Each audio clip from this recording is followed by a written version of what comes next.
St. Paul, Minnesota, March 20th, 1996.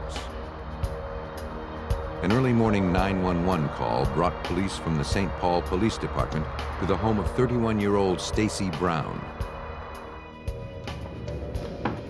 Stacy's estranged husband had stopped by the house and discovered his wife dead on the couch. She had been brutally beaten and strangled to death. The position of her body on the couch and the fact that she was nude from the waist down suggested she had also been sexually assaulted. While examining the body, homicide detective Keith Mortensen found a strange clue. There were odd-shaped contusions and bruising on the inside of the victim's leg. I thought that it was an odd location for a bruise, for someone to normally get a bruise. Typically, I think if you get a bruise, it's on the shin area or on the front of your leg, sometimes on the side from bumping into something, but more unusual to get it on the inside of the leg. Though Stacy appeared to be the victim of a sex crime, a closer examination of the scene led investigators to have some doubts. One of her legs was up on the arm of the couch, yet there was a coffee table there with a number of items on it which were undisturbed. Her underwear were on the floor at the base or kind of by her right foot. And again, it didn't appear to be in the position that it would be if someone were attacking her sexually. Investigators now had to consider that this crime scene had been staged in an effort to conceal the real motive behind the murder. They hoped an autopsy could tell them more. Police in St. Paul, Minnesota had no doubts that 31-year-old Stacy Brown had been brutally murdered in her home. But a closer examination suggested her killer had staged the crime scene in an effort to make her death appear to be the result of a violent sexual assault. At autopsy, the medical examiner concluded that Stacy had died as a result of asphyxiation. She had been strangled with a telephone cord and a wire hanger.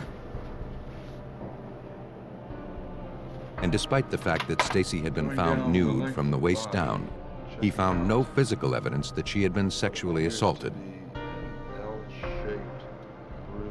He was also unable to explain the source of strange bruising found on Stacy's leg.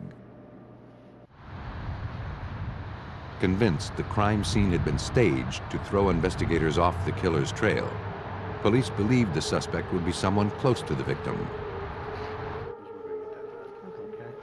34-year-old Lewis Brown, Stacy's estranged husband, and the man who discovered her body, was brought in for questioning.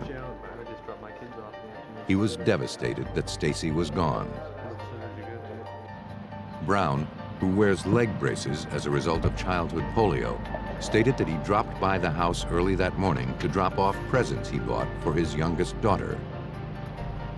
When he noticed the keys dangling in the front door, he made his way inside. That's when he discovered his wife dead on the couch. So I just dropped my kids off. Brown realized that his impending divorce made him a logical suspect.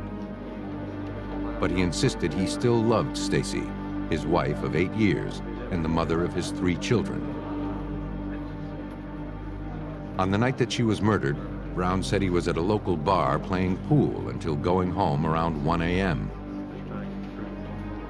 He could think of only one person who would want to hurt his wife, a man involved with Stacy's best friend, Rebecca.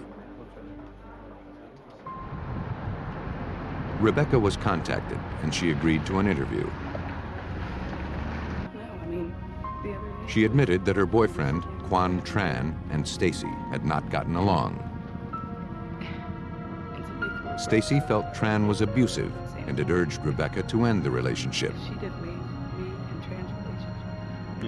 But Tran became enraged by Stacy's meddling. A few days before the murder, he had smashed out the windows of Stacy's car. And later that same evening, there was another incident. I'm not gonna, there's no, absolutely no. Get down! A piece of a brick suddenly came crashing through the window of Stacy's house as she and Rebecca ate dinner. What? Attached was a frightening message written in broken English, apparently from Tran. The message threatened Stacy's life and warned her to stay out of Tran and Rebecca's business. Stacy had reported the incident and gave police the brick and the letter. Despite Tran's temper, Rebecca didn't believe he was capable of murder. It had a note on it saying she didn't leave us. Police felt otherwise.